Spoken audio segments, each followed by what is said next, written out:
emancipación de conocimientos. Nuestra unidad temática para esta sesión es la epistemología pluralista, la emancipación del conocimiento. Quien les habla, Francisco Quispechapi.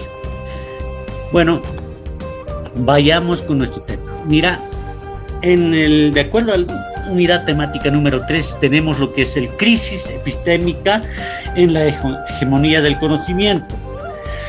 ¿Cuándo se genera la crisis epistémica? ¿Ya? Cuando existe una separación entre la experimentación y la aplicación, o sea, cuando simplemente ya se teoriza el conocimiento y no hay una funcionalidad de lo que habíamos investigado, de lo que habíamos generado el conocimiento. Entonces, ahí es donde entra lo que es el crisis epistémica, ¿ya?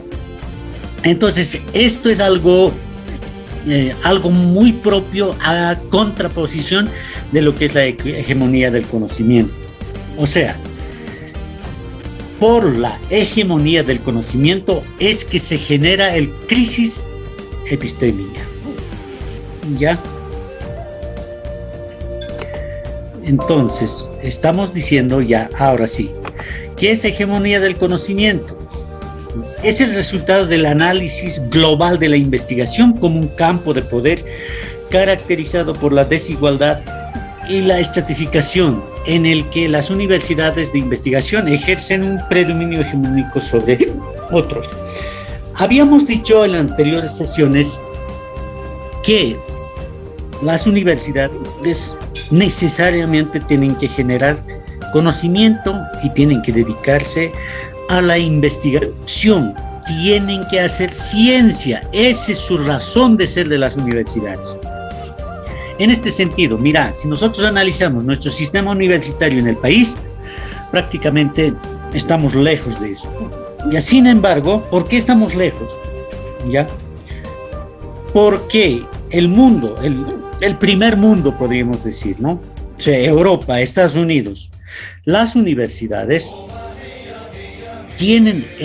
ejercen ese predominio hegemónico del conocimiento sobre nosotros, ¿no? Entonces, ya lo que ellos establecen es lo que nosotros, ¿no?, tratamos de entender. ¿Qué pasa en la educación? ¿Ya? ¿A qué se debe el fracaso del sistema universitario?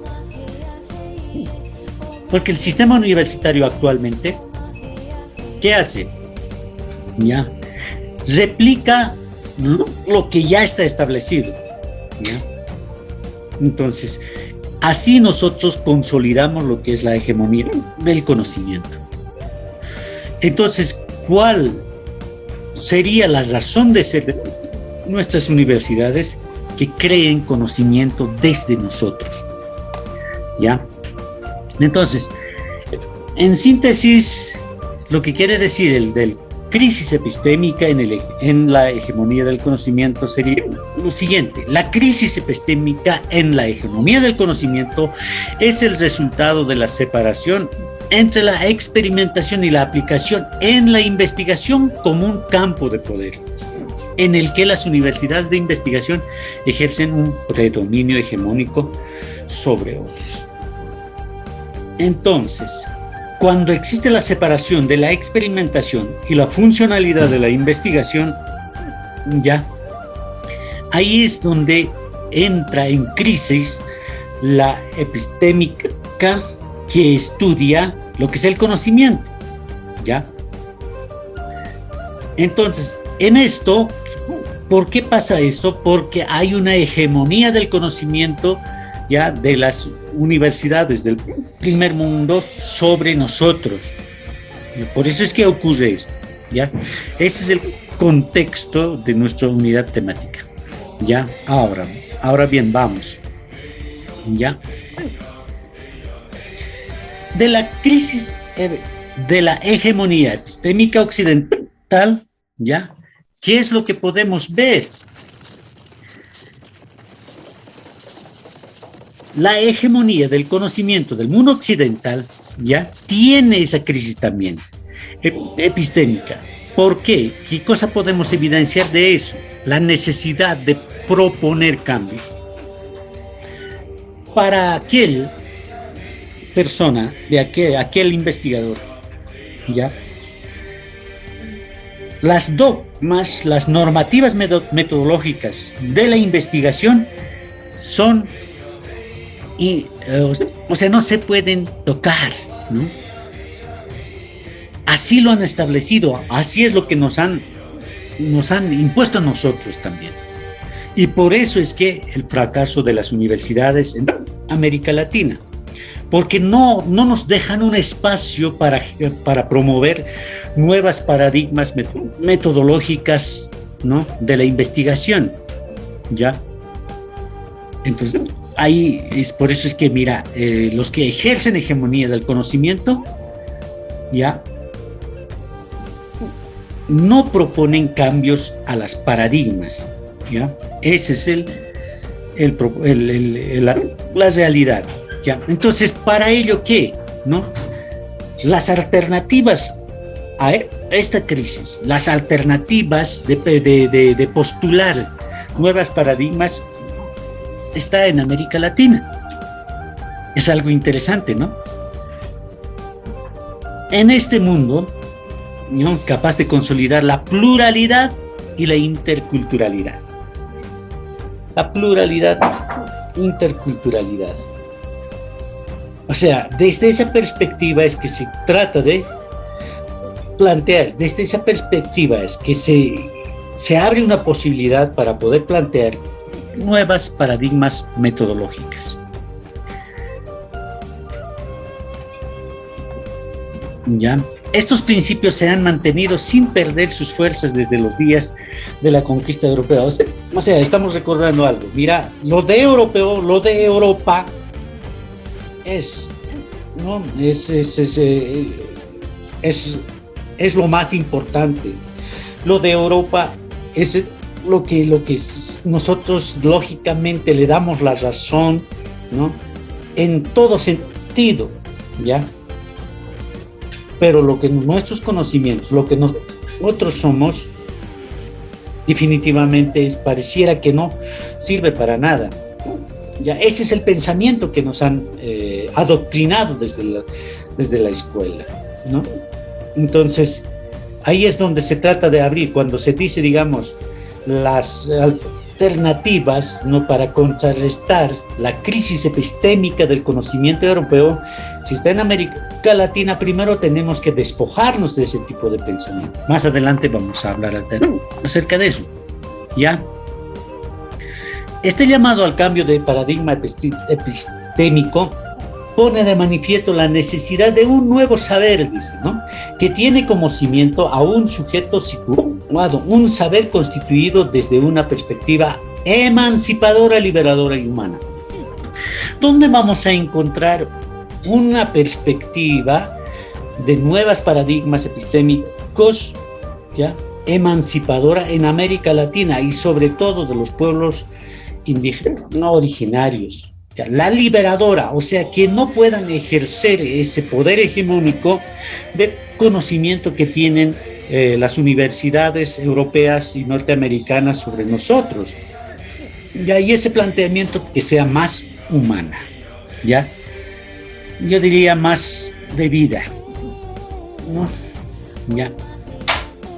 Entonces, a consecuencia de que ocurre todas estas cosas, ¿no?, aquí hablamos de Giraldo, ¿no? Es una autora que habla acerca de la epistemología eurocéntrica a una epistemología del sur. Es algo interesante, ¿no? Ya, a ver, vamos a analizar esto. Ya. ¿Qué dice esta autora, Orfa? ¿Ya? La ciencia, el soporte teórico conceptual, es el resultado de la modernidad, dice, ¿no?, concebida como un modo de vida que engloba el capitalismo. Ya, la ciencia y el soporte técnico conceptual, o sea, la comprensión de la ciencia es el resultado de la modernidad, ¿no?, y constantemente nos modernizamos, ¿no?, como sociedad. A ese concepto se lleva, ¿no? Ya, ese concepto nos radica, o sea, ese concepto es el base de lo que es el capitalismo. Y así a nosotros nos han enseñado de que desde la prehistoria el ser humano ha amoldado la naturaleza a sus necesidades, ¿no? Entonces, con eso es lo que surge lo que es la propiedad privada, ¿no? ¿Ya? Como Engels diría de esa manera. Entonces, con eso el capitalismo, ¿verdad? ¿Ya? La racionalidad científica y la utilitarista puede observarse a través de la historia de la humanidad. Ahí está, ¿no? La racionalidad, la lógica de hacer ciencia y su uso en eso se observa a través de la historia, incluso desde la prehistoria, ¿verdad? Como hace rato habíamos dicho. ¿Ya? Entonces la economía política siempre va a hablar acerca de eso, ¿no? Las formas de producción, los modos de producción, ¿ya? Entonces ellos van a decir, ¿no? El que tiene un pensamiento, ¿no? Que la ciencia, que el soporte teórico conceptual de la ciencia, ¿no? Es más, digamos, desde la perspectiva eurocéntrica, ¿no? Ellos piensan así, ¿no? Ya dice, la filosofía se ha ocupado del problema del conocimiento. Para ellos, el problema del conocimiento ya se ha encargado la filosofía, ¿ya? Entonces, por eso es que ya nosotros mismos, ¿no? Estudiamos grandes, entre comillas, filósofos como son Sócrates, Platón, Aristóteles, etcétera, ¿verdad? Ya, y después en la Edad Media igual vamos a estudiar lo que es Rousseau, ya, Maquiavelo, por ejemplo, ya vamos en la época del Renacimiento vamos a hablar de San Agustín, Tomás de Aquino, etcétera, etcétera. Ya, entonces el conocimiento se ocupa la filosofía, van a decir ellos. Ya, la producción del conocimiento de las ciencias humanas y sociales, ¿quiénes se van a ocupar o de quiénes van a definir? Es la historia, ¿no? La historia no escrita, desde los que han vencido, ¿ya? La cultura, ¿no? La cultura, ¿qué es? Todo lo que el ser humano hace, ¿no? La sociedad, las formas, las estructuras de las sociedades, ¿no? La identidad de los pueblos, objeto de conocimiento. Así perciben ya una perspectiva. El eurocentrista. El eurocentrismo y el colonialismo en el pensamiento social crítico latinoamericano se han develado de estos niveles. ¿Sí? Ya, en cambio, esa perspectiva del eurocentrismo y el colonialismo, ya, en Latinoamérica ya hay una corriente que contrarresta eso, ¿no? Ya se han develado, diciendo, por eso, o sea, mira, a ver, nos cuestionamos, ¿no? Empezamos a cuestionar, por ejemplo, de la historia, ya la historia oficial, ¿no? Eurocentrista, la que nos han contado a nosotros desde la perspectiva de los ganadores. Es diferente, ¿verdad?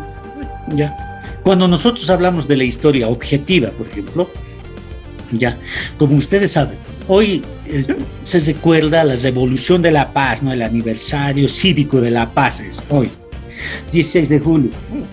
Se habla del Pedro Domingo Murillo, de los hermanos Lanza, etcétera, etcétera. ¿Ya? ¿Cuál es el trasfondo? ¿Ya? Es que ellos son los precursores de la independencia, etcétera, etcétera. Pero si nosotros empezamos a cuestionar esa situación, ya que es, ¿no?, al margen de lo que es la historia oficial, otra es la realidad, ¿no? Por ejemplo, se dice que Pedro Domingo Murillo dijo, la tea que dejo encendida nadie lo podrá apagar, pero esa palabra, ¿no?, es una copia de lo que dijo Tupac Katari, ¿ya? Entonces empieza a cuestionarse ciertas cosas, incluso se dice, hay teorías, ¿no?, ya que personalmente no he podido indagar, ya se dice que Murillo es quien habría estado en el descuartizamiento de Tupac Katari, incluso uno de los descuartizadores y la matanza de su esposa y de sus hijos. Entonces son teorías, ¿ya? Sin embargo, eso hace tambalear a lo que es el eurocentrismo y el colonialismo, ¿ya? Nuestras plazas ya nuestros, en las grandes ciudades llevan por nombre, pues, por ejemplo, en la ciudad de La Paz, Isabel la Católica, ahí está Colón.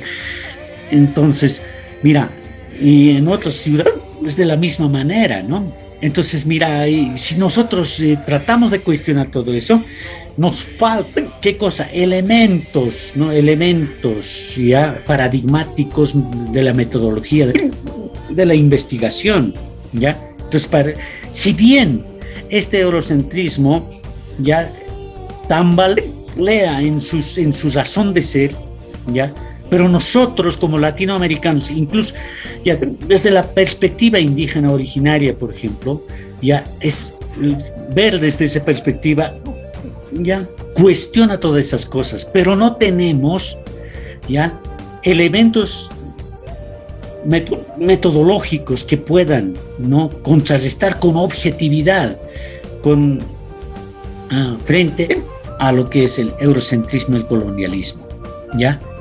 Entonces, la hegemonía epistémica del Occidente persiste y se expresa en afirmaciones como que la única filosofía es la producida en el primer mundo. ¿Ya? Entonces, frente a eso, por eso es que el eurocentrismo no creen tener la hegemonía epistémica, ¿ya? Entonces, ellos van a afirmar de que la única filosofía es la que se ha producido en el viejo mundo. ¿Ya? A ver, vamos a seguir analizando. Frente a eso, la propuesta civilizatoria alternativa, ¿no?, pasa, dice, por descolonizar la epistemología hegemónica. Bueno, de la palabra descolonización, ¿no?, es algo profundo, que no solamente compete a lo que son los pueblos indígenas, sino a todos los que somos latinoamericanos, ¿ya? Entonces, esto desafía en querer pensar de diferente manera, ¿no? Es como que nos planteamos, por ejemplo, como Ricardo Arjona diría, si el norte fuera el sur. Entonces, esa es una manera una forma diferente de poder pensar y plantearnos ya acerca de lo que es esta hegemonía del conocimiento sobre nosotros, ¿ya? Se debe generar, dice, propia elaboración teórica sin seguir los dictámenes epistémicos y metodológicos que emanan del centro del poder científico para lograr una epistemología más plural y más incluyente. Mira, este es muy radical. Ya dice, se debe generar propia elaboración teórica sin seguir los dictámenes epistemológicos y metodológicos que vienen de... Mira, si nosotros pensamos esto, nos quedamos chicos, ¿ya?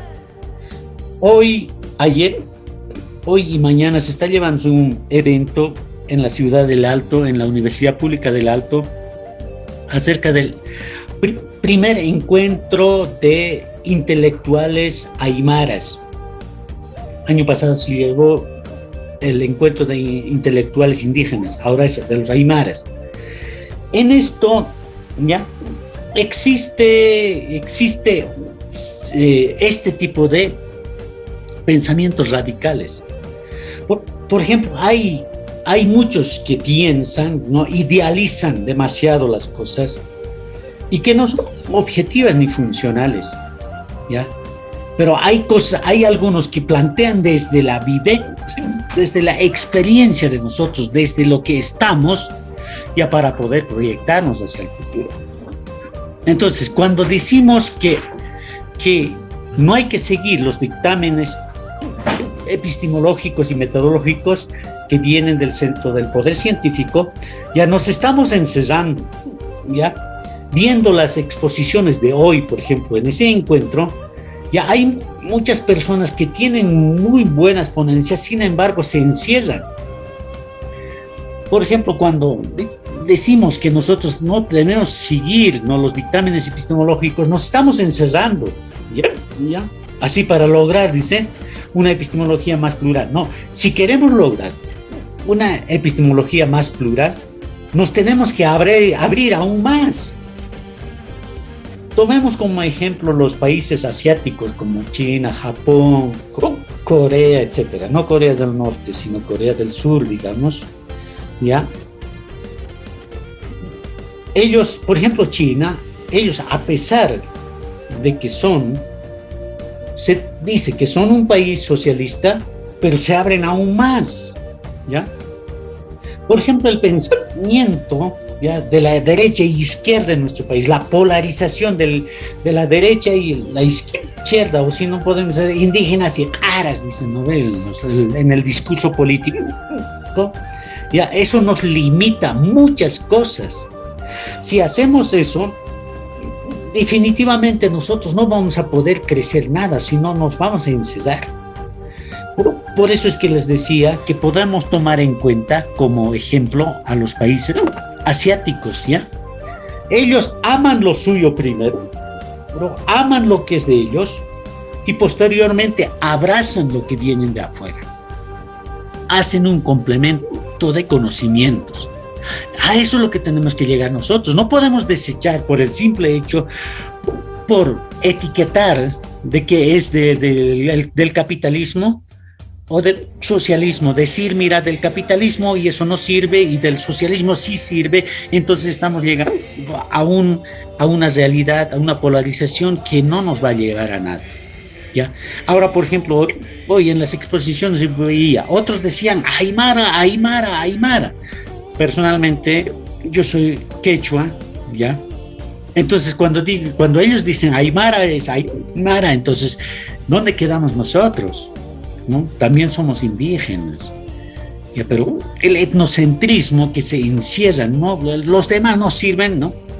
Entonces eso no es una buena alternativa, ¿no? ¿Ya? Por ejemplo, ustedes sabrán un muchacho, ¿ya?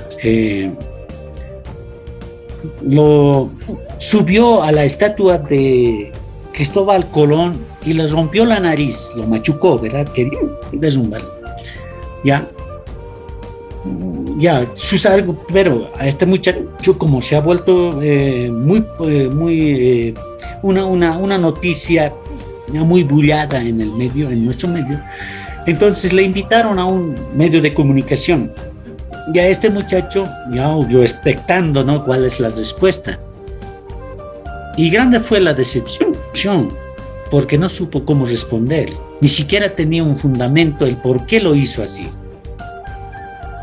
Entonces se limitó a decir la descolonización. O sea, no es eso la realidad, eso no es objetivo, no es lógico. Y hay peor todavía cuando el periodista le pregunta, ¿usted usa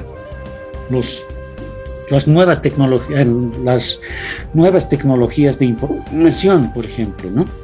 Usted usa el Facebook, ¿no?, WhatsApp, todas esas cosas. ¿Y él qué dice? Yo no uso. O sea, por favor, ¿en qué mundo está ese muchacho? Ya, aparte de mentir, ilógico su respuesta, no tiene buenos fundamentos.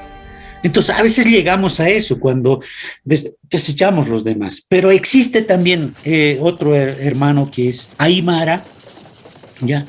Utiliza las tecnologías de información, ¿para qué? Para enseñar Aymara, ¿ya?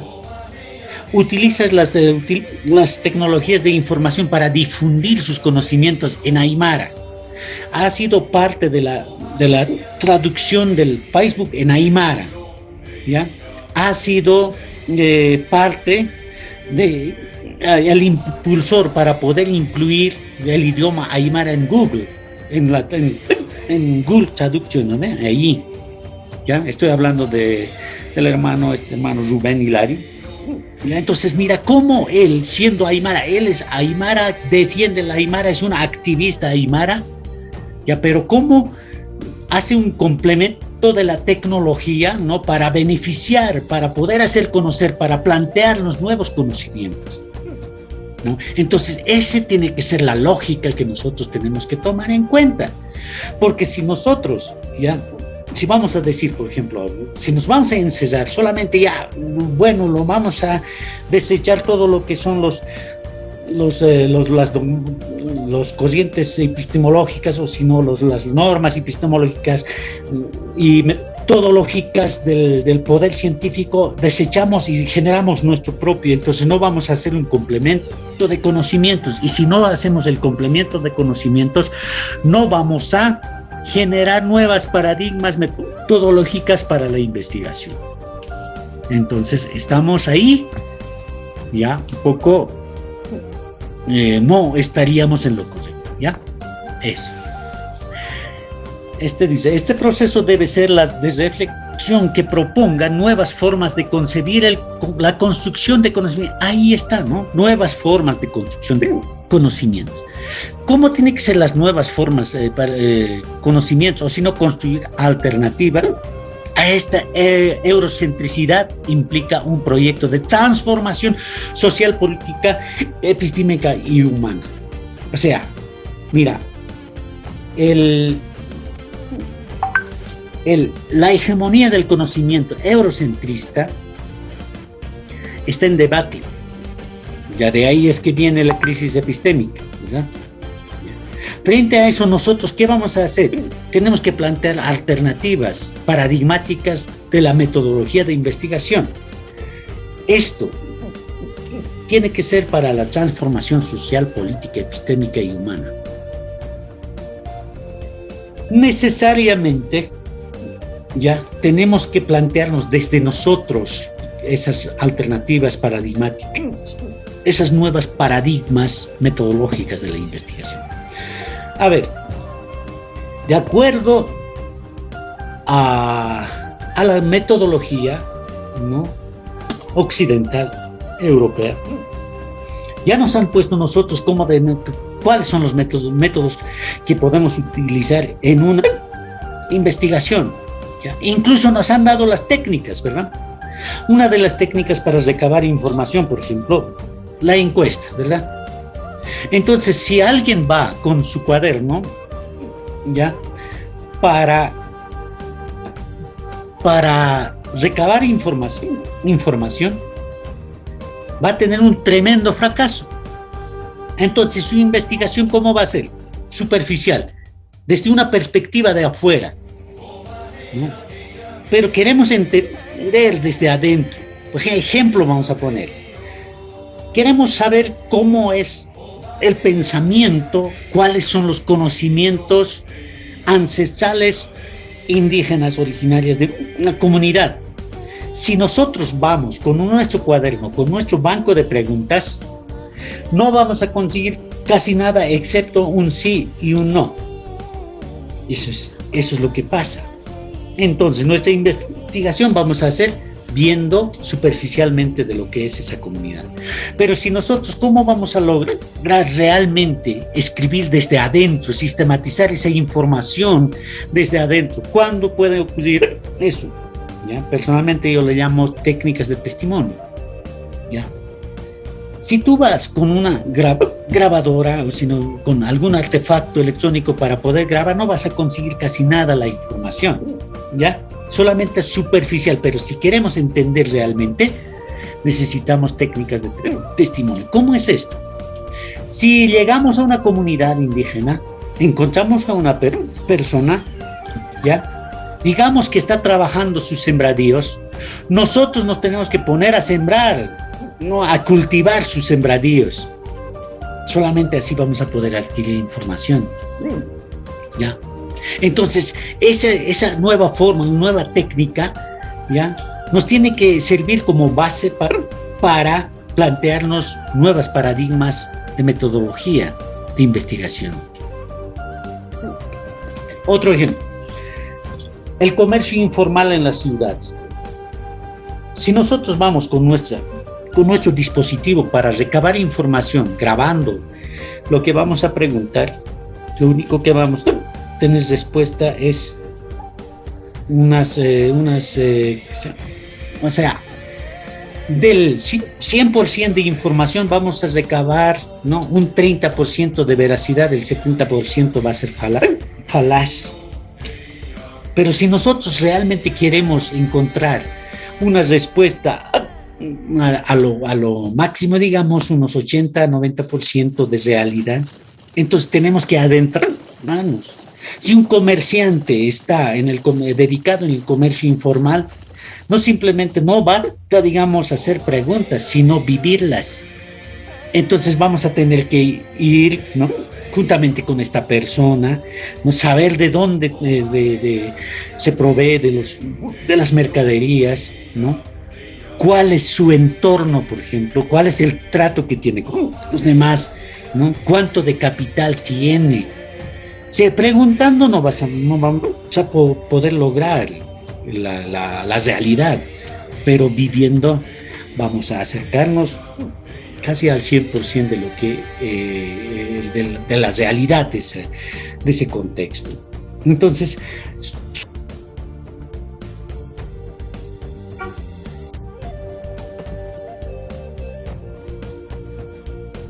estábamos dando ejemplos ya de cómo hacer, ya utilizando estas técnicas de testimonio, cómo recabar información. ¿Ah? Entonces, nuestra investigación, si es, digamos, desde la perspectiva, ¿no?, desde la vivencia mismo de nuestros sujetos de la investigación, entonces nos planteamos un nuevo paradigma de hacer investigación. Entonces, esto es lo que tenemos que trabajar para poder consolidar ya y plantearnos las nuevas paradigmas metodológicas de la investigación.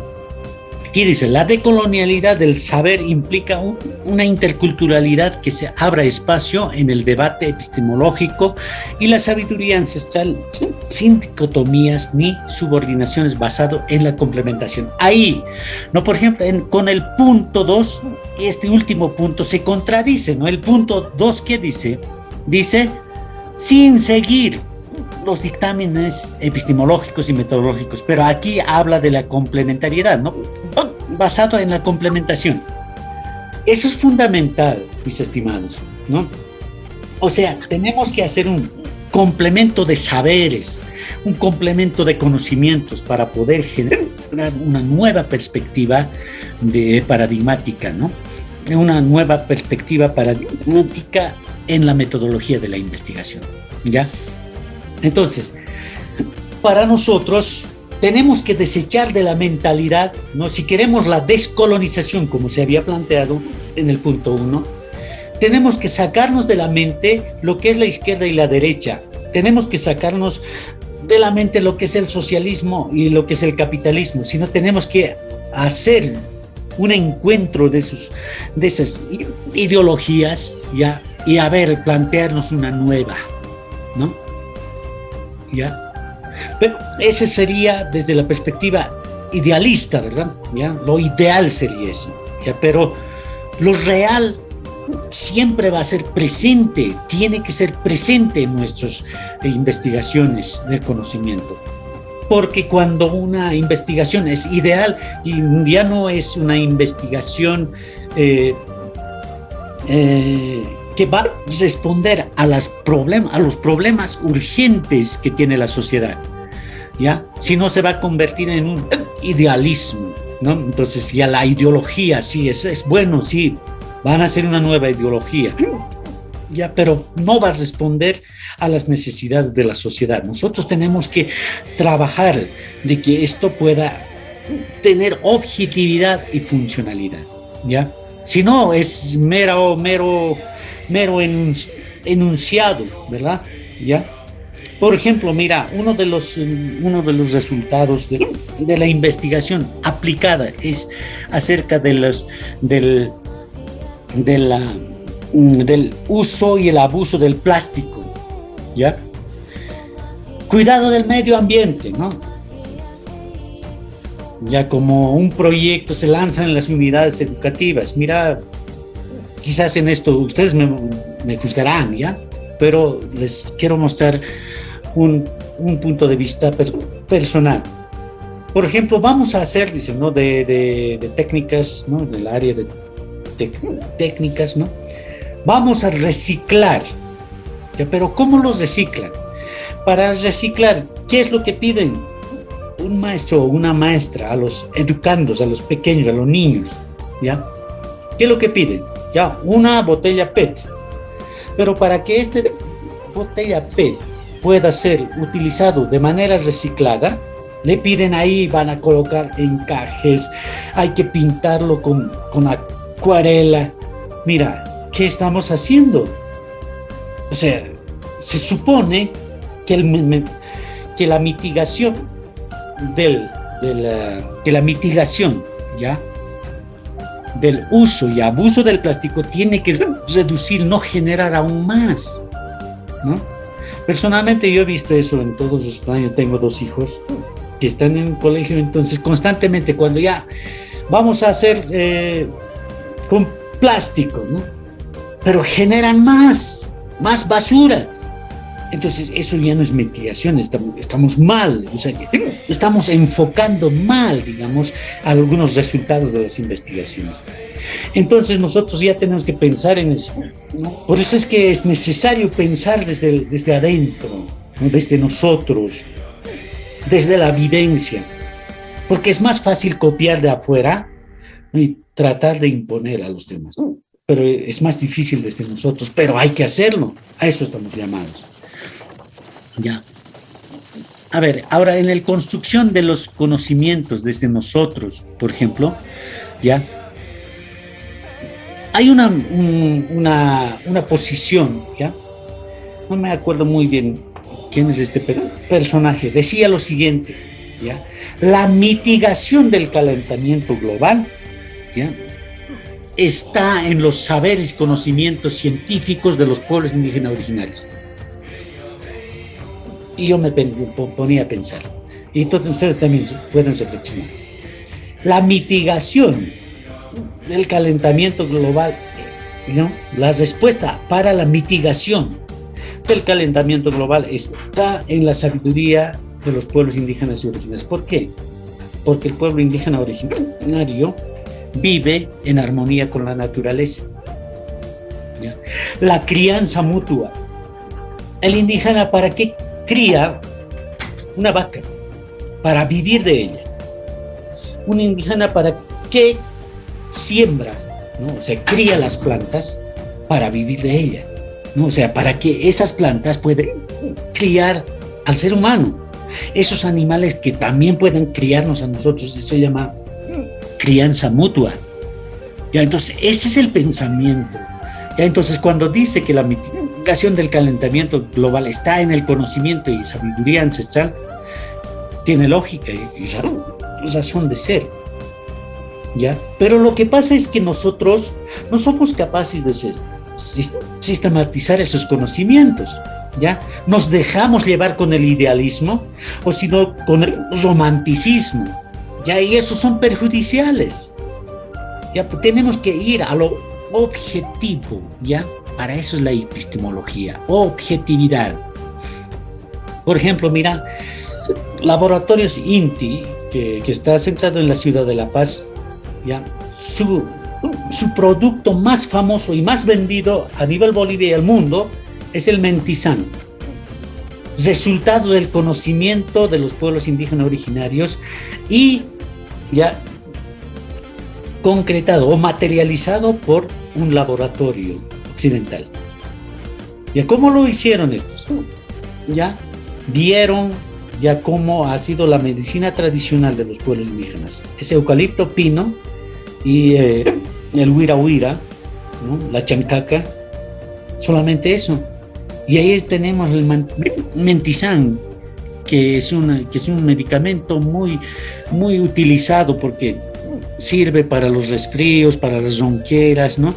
Y alguna vez memetizando esto decían que sirve para todo, ¿no? Ya, imagínense, ¿no? Entonces, eso, de esa manera se objetiviza los conocimientos, pero a veces nosotros no lo hacemos. En las anteriores sesiones habíamos dicho, ¿no? Los pilares de la educación es el resultado del conocimiento de los pueblos aymaras del altiplano. ¿Quién lo sistematizó? Un francés, Jacques Delors. Y después de años a nosotros nos lo venden. Digo nos lo venden porque prácticamente nos está costando comprender todo eso, pero ya estaba en nosotros. Pero si reflexionamos desde nosotros, eso va a ser fácil de comprender, ¿no? Bueno, la descolonización desde los puntos, el eurocentrismo, dice, ¿no? ¿El eurocentrismo qué es? Europa siempre va a pensar que ellos son los portadores del conocimiento y de las demás culturas son precientíficos que nos han servido, como hace rato les decía. Por ejemplo, hoy el conocimiento, ¿ya?, del pueblo indígena originario es un referente nada más. ¿Para qué? Para consolidar ellos, no la ciencia. Entonces, así es el eurocentrismo, así va a pensar, ¿ya? La cosmovisión monocultural, ¿qué va a pasar con eso? El monoculturalismo va a centrar su atención en el ser humano. El ser humano es quien tiene poder sobre el universo, ¿ya? Poder sobre la naturaleza, diré, ¿ya? Que sostiene al cientificismo como ideología, dicen, ¿no? O sea, el ser humano, ¿no? Él es el dueño y soberano de la naturaleza, ¿ya? Entonces eso también los lleva al fracaso, la crisis epistémica. La ideología cientificista, ¿qué dice? Que cuando se piensa que la ciencia moderna ya tiene todo resuelto, ¿verdad? Ya tiene todo resuelto, ¿ya? Entonces, ese tipo de pensamientos son los que nos van a perjudicar. Por ejemplo, mira, yo siempre había sugerido a muchos estudiantes universitarios egresados que puedan hacer tesis, ya, pero cuando me encuentro con estudiantes de las ciencias jurídicas, o sea, del derecho, los que van a ser abogados, ya, lo siguiente, no quieren hacer tesis. ¿Por qué? Porque ellos dicen que todo ya está dicho. ¿Cuál es el pensamiento que les llega a ellos para que tengan esa posición? Porque desde el primer año se habla del derecho romano. Mira, es de la edad antigua, ¿ya? Y después se habla de los filósofos de la edad antigua, ¿no? Aristóteles, Platón, ya de la Edad Media, de la época del Renacimiento, Rousseau, ¿no? Tomás de Aquino, San Agustín, etc. Y cuando se habla de todo eso, entonces ya para ellos todo ya está dicho. Entonces cuando se piensa así nos estamos reduciendo. Por eso es que las universidades no generan ciencia, ¿ya? Lo mismo pasa con los contadores cuadrados, ¿verdad? Dicen, mira, ya no hay nada más que decir porque todo ya está dicho. Entonces las universidades en esas áreas se vuelven en ¿qué? En simples transmisores de información, ni siquiera conocimiento, información, ¿no? Lo que hace 50 años se hablaba, lo mismo sigue hablándose hoy en día, ¿ya? Mira, la sociedad ha evolucionado, ¿ya? Los resultados de la investigación científica occidental, la implementación de la tecnología ha avanzado, pero la educación. Más tarde les voy a compartir unos videos que encontré por ahí para que ustedes puedan reflexionar. La educación sigue siendo lo mismo que hace 100 años, hace 50 años. Entonces, ¿qué es lo que está pasando? Es que tanto nos han adoctrinado de que la hegemonía del conocimiento estaba en Europa y en las grandes ciudades, menos en nosotros. Y estamos pensando de que nosotros ya no podemos generar más conocimiento porque todo ya está dicho. Entonces, con ese pensamiento nos estamos ahogando nosotros mismos, sino que tenemos que, ¿no?, pensar de otra manera, ¿ya?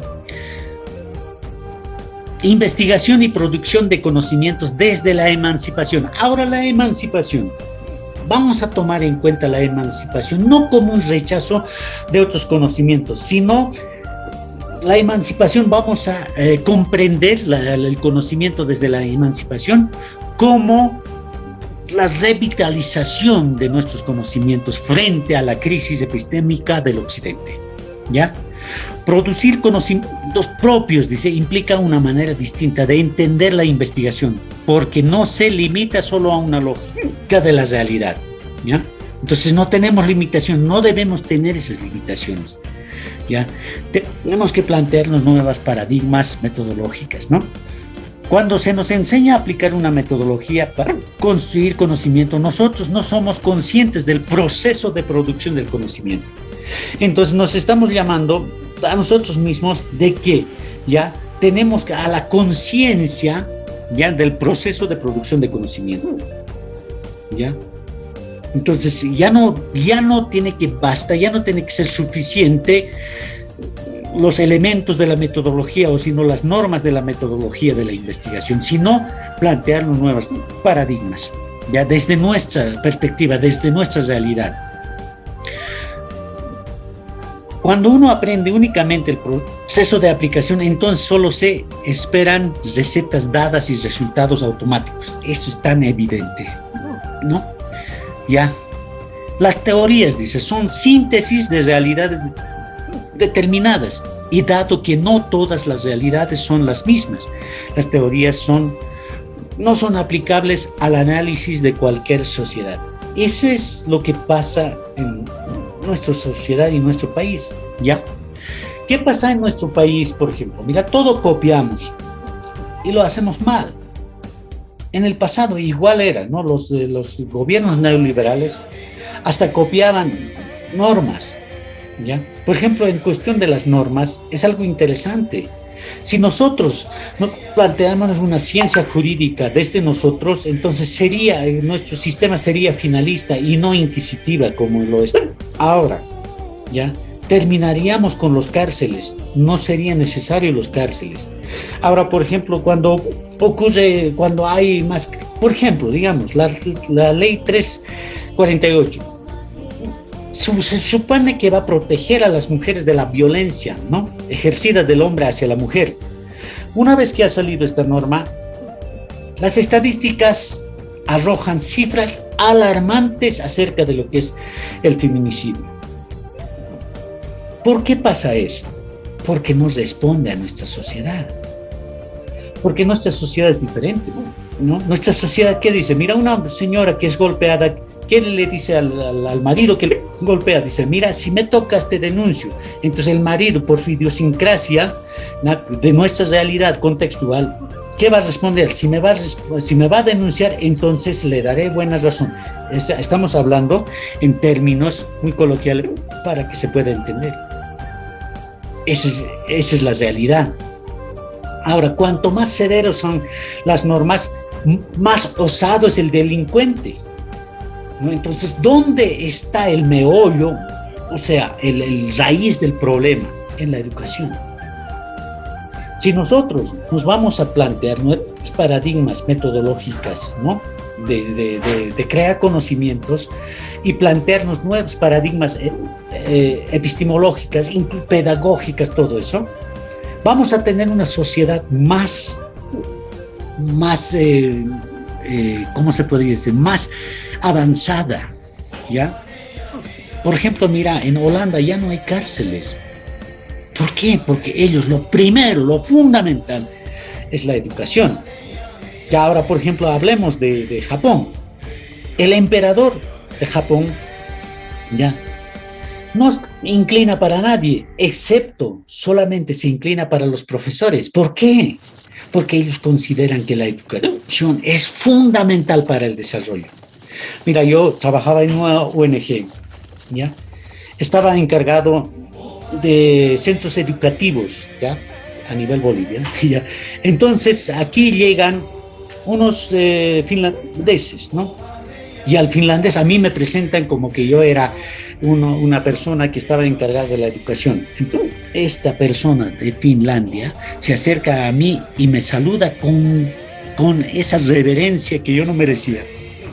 Entonces yo me asombro y me pregunta y me dice, mira, estimado, usted es encargado de la educación, ¿no? Entonces conversamos y al final yo, no sé, de alguna razón le pregunté a él y le dije, ¿usted a qué se dedica? Entonces él era profesor de primaria Y saben, mis estimados, él tenía 3 doctorados ya para ejercer como educador a nivel primario. Y yo me asombré. Ya era de avanzada edad, más o menos alrededor de 65 años. Tenía 3 doctorados para ejercer como profesor en primaria. Y le preguntaba cuál era el sistema educativo en Finlandia. Entonces él dice, ¿no? En Finlandia, para ser educador a nivel primario, mínimo se requiere un doctorado. Ya. Para el inicial, 2 doctorados. Imagínense. Para el secundaria, ya puede ser un doctorado. Y para el superior, un pregrado y algún posgrado es suficiente. Mira, cuánta importancia dan a la educación, ¿no?, de los infantes. Ya, entonces, con esa reflexión les dejo ya esa parte porque me estoy saliendo, creo que del tema, pero valga para la reflexión. Es impresionante. Entonces nosotros, pero al revés, ¿no? En las universidades nos piden doctorados, maestrías, ¿no? En secundaria ya que tenga, no sé por qué, pero en primaria, ¿no? Para el inicial ya con una formación de 3 años ya es suficiente. Pero no, mira, tiene que ser la educación, el punto, ¿no?, neurálgico del desarrollo de una sociedad, es la educación. Ustedes saben que Japón, ya en Japón, por ejemplo, ya les dije, el emperador se inclina solamente para los profesores, porque la educación es fundamental para ellos. Japón no tiene nada, no tiene recursos naturales. Finlandia tampoco. Hasta Nokia la han hecho fracasar a Finlandia, pero sigue siendo potencia.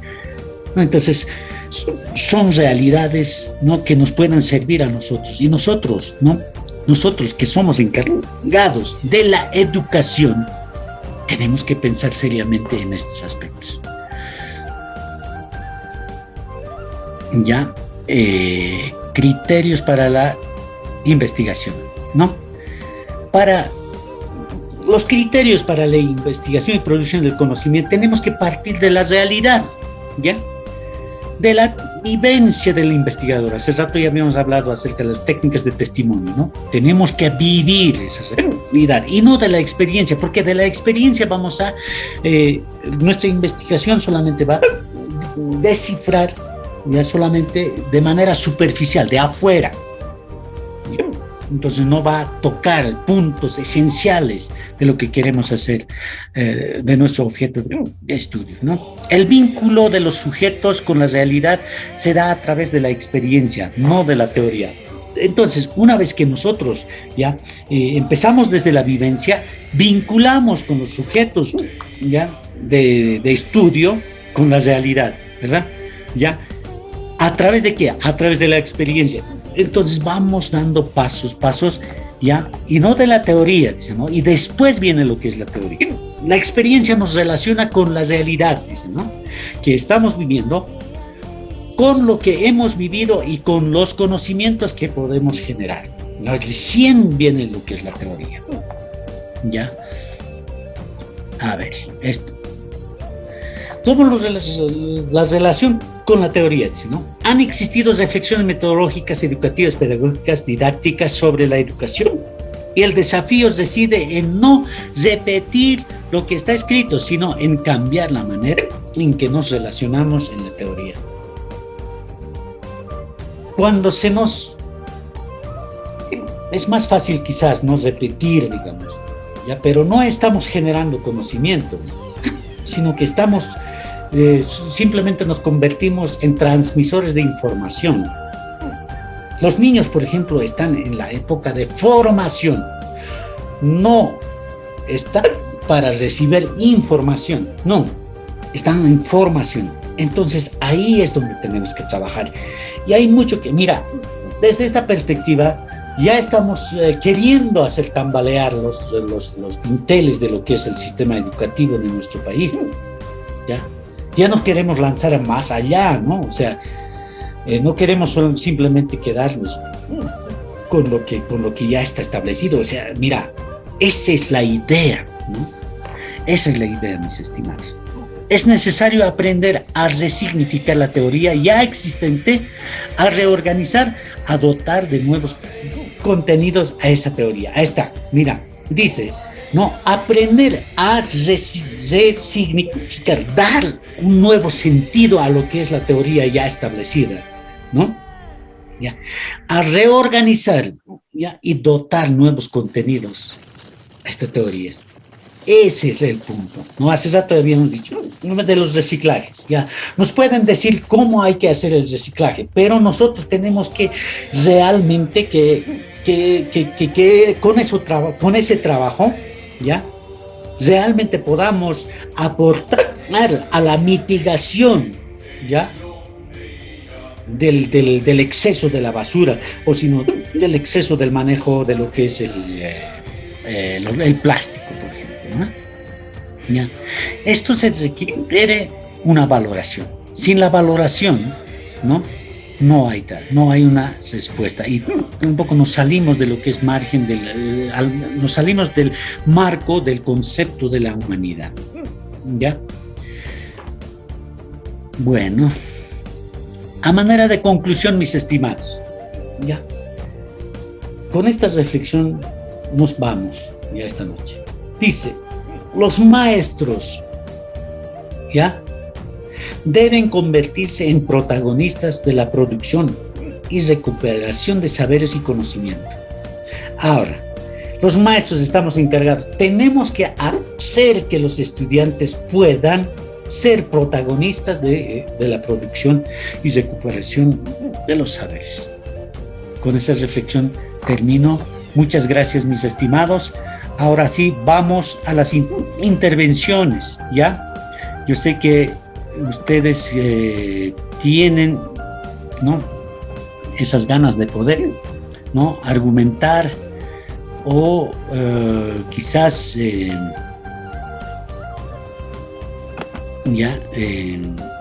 hacer algún comentario, ¿no? Entonces está a disposición de ustedes, mis estimados.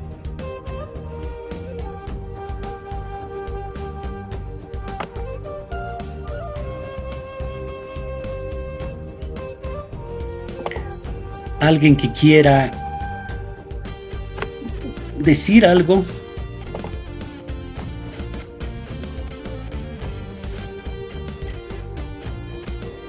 La palabra, licenciado. Adelante.